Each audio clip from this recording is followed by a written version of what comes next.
masa pandemi saat ini. Kenapa saudara? Kalaupun saat ini pandemi di Kota Batam telah berhenti, tetapi imbas daripada 2 tahun lebih itu masih terasa. Maka oleh karena itu Bapak Ibu Saudara sekalian, sangatlah menarik pujian yang dikatakan tadi, bahwa hanya pertolongan kita hanya datangnya dari Tuhan.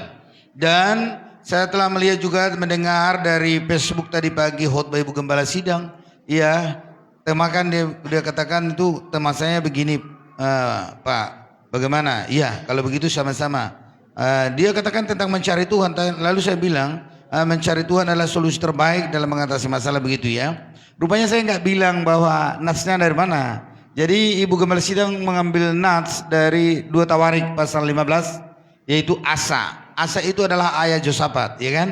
Tentang mencari Tuhan. Lalu saya membahas sekarang adalah anaknya si Josafat gitu. Jadi saya lihat tadi, ini lucu ya, tak kayak dibilang-bilang. Sudah dibahas tadi bapaknya, sekarang membahas anaknya gitu ya kan. Nah,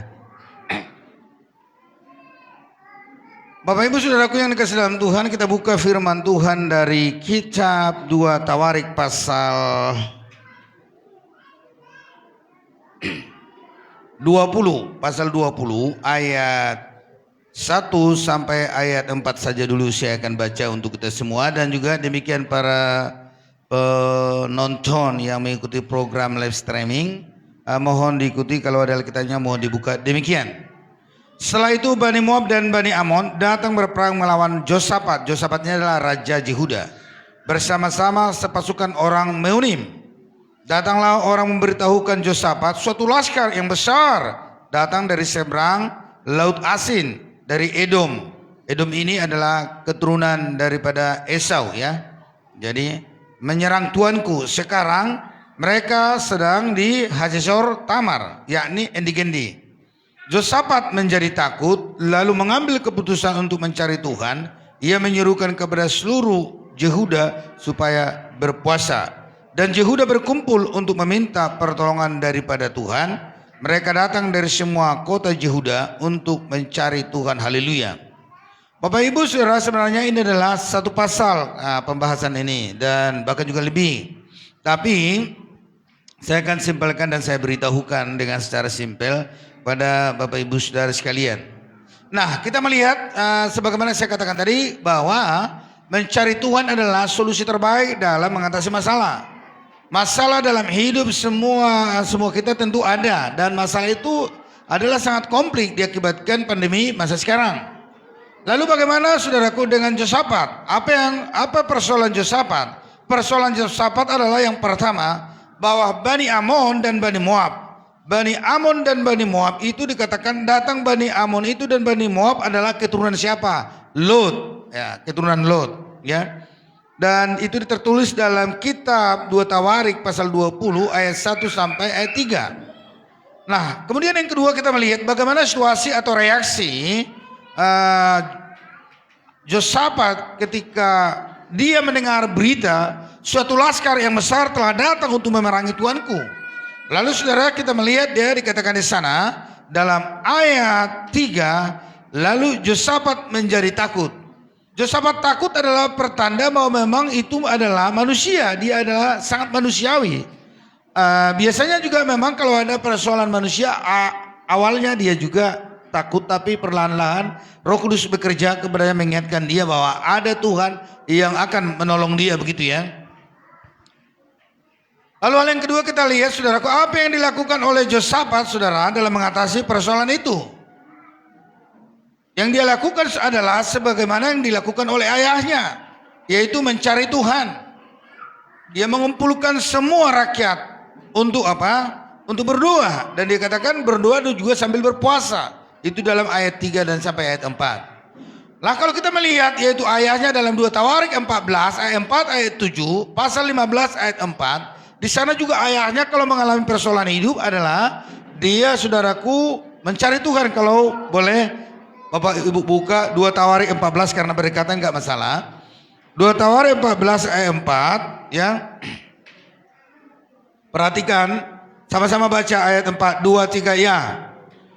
Ia memerintahkan orang Yehuda supaya mereka mencari Tuhan. Sampai di situ. Perhatikan, di atas adalah ayat 2. Asa melakukan apa yang baik dan yang benar mata Tuhan Allahnya. Ia menjatuhkan bukti kebenaran, kemudian dikatakan ia ayat 4 mencari Tuhan. Nah, artinya mau saya sampaikan di situ bahwa apa yang dilakukan Yosafat adalah persis seperti yang dilakukan oleh ayahnya. Dan perhatikan ayat 7. Diulang kembali tentang mencari Tuhan. Rupanya kalau ada persoalan hidup, itu bagian B. Perhatikan ayat 7 bagian B, ya. Negeri ini masih dalam tangan kita karena kita mencari Tuhan Allah kita dan Ia mencari kita serta mengaruniakan keamanan.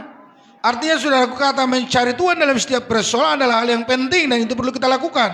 Dan ayat 15 ayat 4, tetapi dalam kesesakan mereka berbalik kepada Tuhan Allah orang Israel, mereka mencarinya dan ia berkenan ditemui. Nah, apa yang kita teladani dari pembacaan pasal 14 dan juga dengan apa yang dilakukan oleh Yosafat adalah rupanya kita kaum-kaum bapak sangat penting juga melakukan apa yang benar di mata Tuhan. Dan ketika ada persoalan hidup, kita harus mencari Tuhan dan anak-anak mengetahuinya. Bagaimana solusi yang dilakukan? Nah, buktinya anaknya mengikuti dia seperti itu. Dan biasanya memang ya anak adalah video bapak. Maka kalau aneh tingkah laku anak, itu yang perlu dipikirkan dan distres memang memikirkannya. Iya. Biasanya anak itu adalah video bapak. Gitu. Maka seperti Yosafat, dia juga adalah video bapaknya. Nah, makanya kalau seperti saya contohnya ya, nggak bisa anakku seperti saya. Atau juga saya melihat kalau masa kecil saya kan saya anak yang baiknya, kecuali kalau sudah memang merantau itu ya memang banyak liku-liku nggak bisa diceritakan. Tapi kalau anak nggak bisa, saudara sekalian seperti saya, ini ada hal yang mungkin nebing masuk iblis di dalam gitu ya. Tapi satu hal, bahwa anak adalah video ayah atau video bapak. Maka oleh karena itu kepada kita kaum bapak, mari kita mencari Tuhan ya, supaya anaknya juga nanti saudara bisa menjadi pribadi yang baik. Saya juga telah pernah mengirimkan video kepada Bapak Ibu saudara, khususnya para ibu-ibu, mohon ya ini dipelajari, apalagi baru-baru menikah ya kan. Nah, kita juga telah belajar tentang psikologi perkembangan anak, bagaimana membesarkan anak sejak kecil sampai dia umur 18 tahun, 20 tahun atau katakanlah 18. Pembentukan anak itu sebenarnya karakternya dan pengetahuannya, intelektualnya adalah sangat ditentukan oleh ibunya. Dengar ini kepada orang yang baru menikah dan yang baru mengandung. Ya. Penelitian saudaraku yang dilakukan selama bertahun-tahun, yang dilakukan yaitu video yang pernah saya bagi. Kenapa orang Yahudi itu pintar? Karena seperti itu. Tolong disimpan videonya itu, kalau nggak ada lagi diminta ke grup, siapa tahu ada yang menyimpan. Saya mau katakan dulu saudaraku, kalau dulu pun mohon maaf ya, nggak masalah ya, tapi ya dulu saya sampaikan ya ini. Waktu baru saya menikah juga sudah mengandung, saya ajak istri untuk melakukan hal yang seperti itu. Paling tidak melakukan musik dan matematika dan membaca. Ya tapi karena dia bilang enggak, kaunya merasakan yang sakit ini, katanya apa boleh buat kah? Ya saya harus menyerah karena memang bukan saya yang mengandung. Tapi satu hal, karena pernah saya baca biografi orang yang umur 11 tahun dia sudah kuliah, dan dia kuliah di Universitas Shanghai di Cina. Dia adalah orang yang paling hebat di sana waktu itu.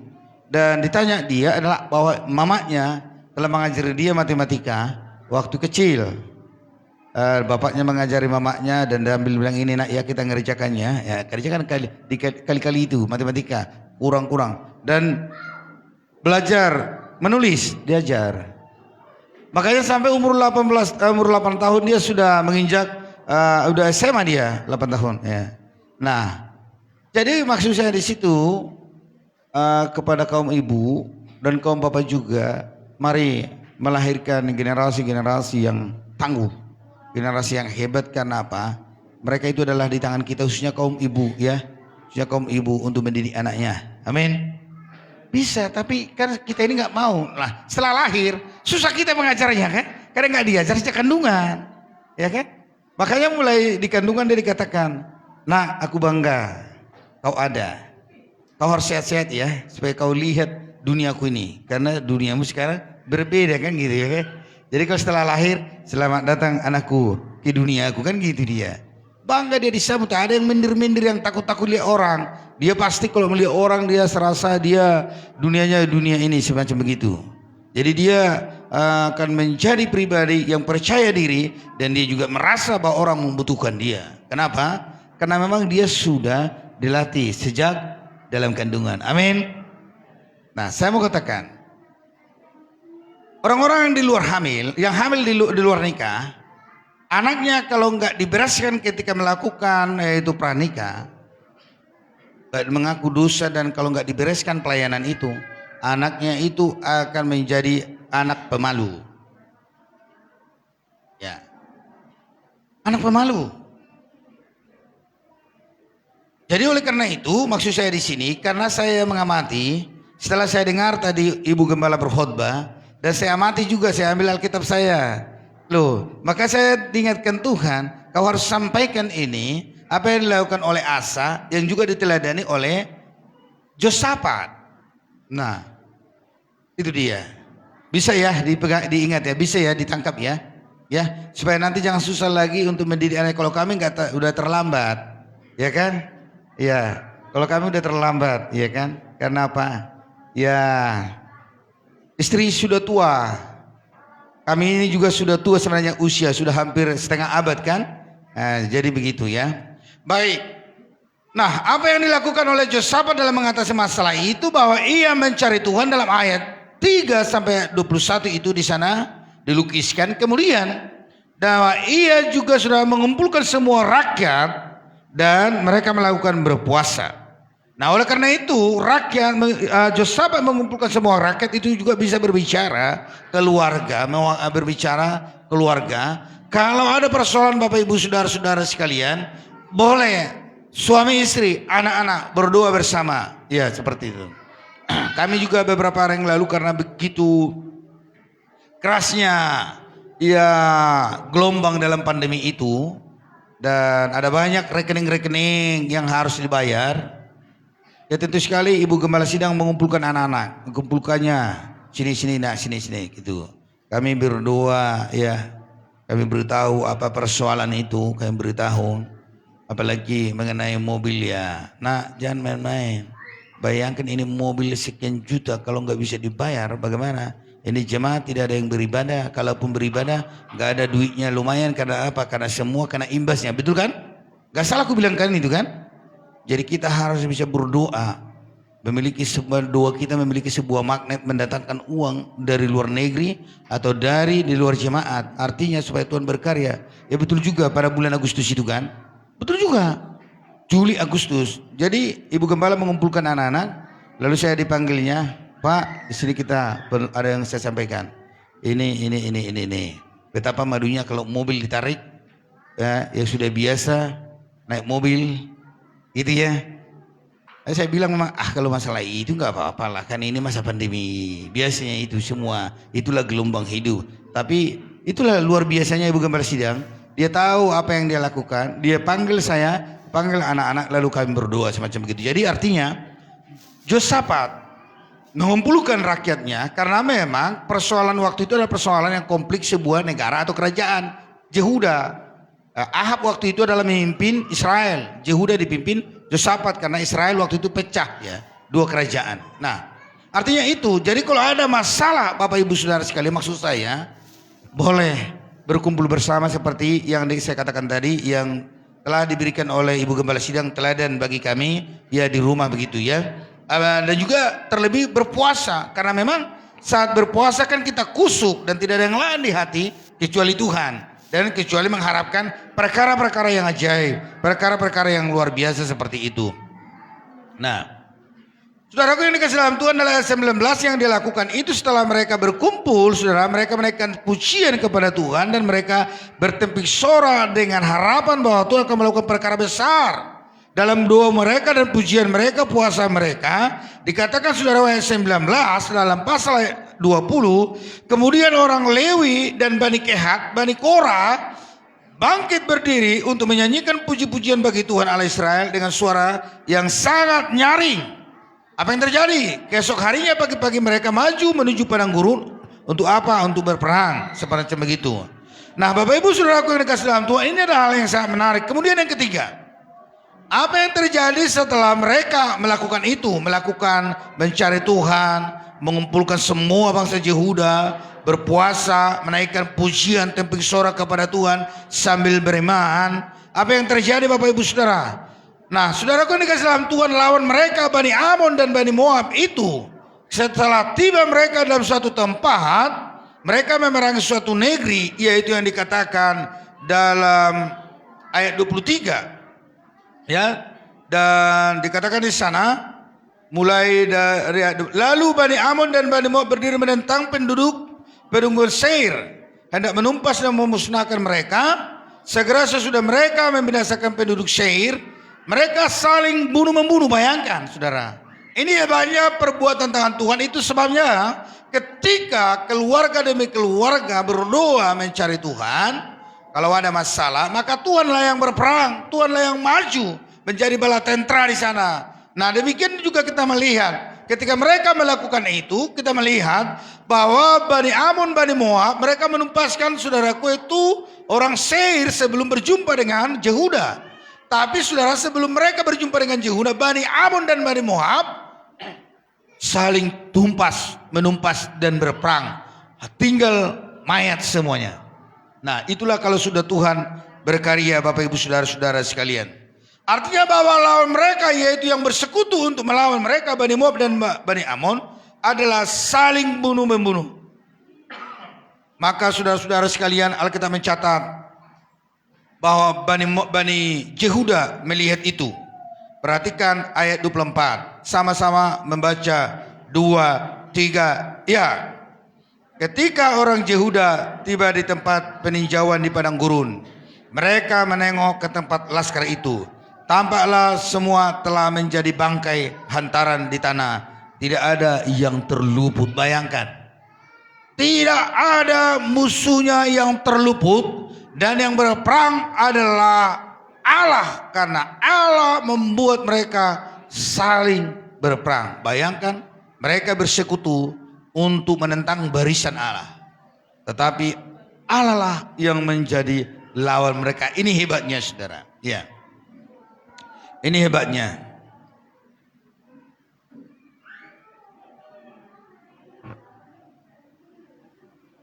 Lalu kemudian ketika mereka melihat itu di medan perang, bahwa sudah tidak ada lagi lawan mereka, apa yang terjadi saudara? Waduh, ada rupanya mutiara berkat yang luar biasa yang mereka dapatkan.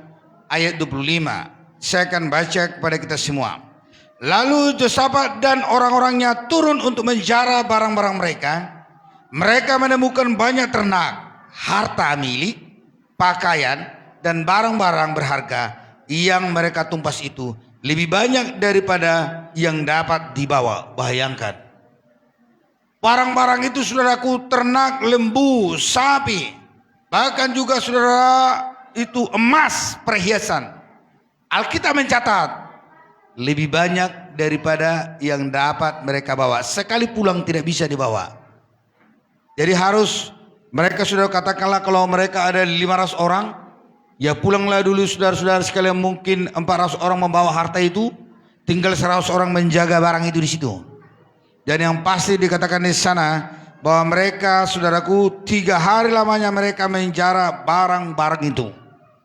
Nah, ini hebatnya. Artinya saudara, dari ini kita belajar, kadang-kadang juga persoalan hidup Tuhan izinkan saudaraku masuk kepada kita, datang kepada kita, untuk Tuhan memberikan berkat berlipat-lipat kali ganda saudara. Dari apa yang sudah hilang atau apa yang kita rindukan. Artinya apa? Ini dia. Ada berkat di balik masalah. Maka oleh karena itu saudaraku, adalah tepat sekali bahwa mencari Tuhan adalah solusi terbaik dalam semua persoalan. Maka kalau ada persoalan dalam rumah tangga, jangan pergi keluar, jangan pergi ke dukun, jangan pergi ke KP. Cari Tuhan. Maka itu adalah solusi terbaik. Amin. Ini dia kan.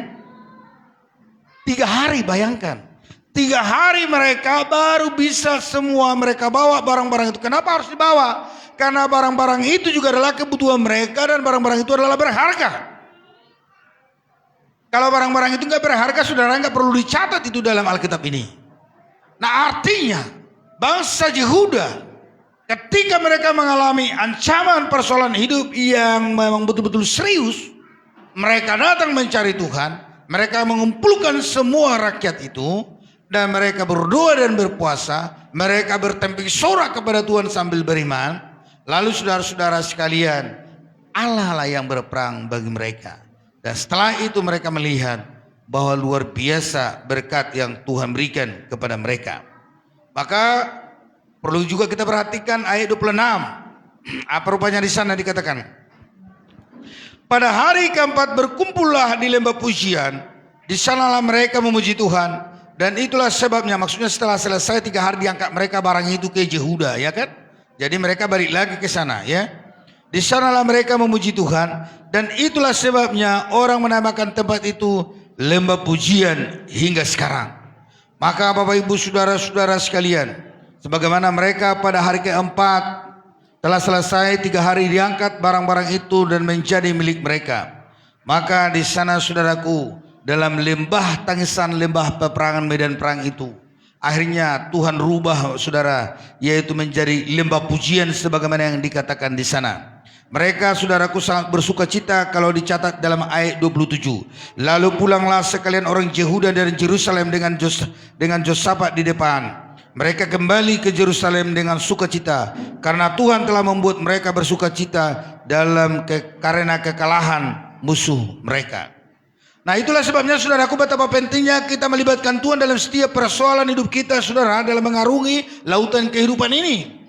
Kalau kita melibatkan Tuhan saudaraku, maka Tuhan akan membawa kita kepada kemenangan. Dan lembah tangisan, lembah pergumulan, lembah persoalan hidup, yang dimana kita menjalani lembah-lembah itu yang serasa dalam melewatinya kita serasa tidak ada harapan. Tetapi ketika kita saudaraku yaitu beriman dan berharap, bergantung kepada Tuhan, maka Tuhan akan merubah lembah tangisan menjadi lembah pujian, lembah sukacita, lembah kemenangan. Amin. Amin. Nah oleh karena itu Bapak Ibu Saudara, apapun masalah Bapak Ibu Saudaraku yang dikasih dalam Tuhan, sekali lagi saya katakan, mari libatkan Tuhan dalam hidupmu. Cari Tuhan. Dia begitu mengasihi saya dan saudara-saudara sekalian. Tidak ada masalah yang terlalu sukar untuk diselesaikan oleh Tuhan.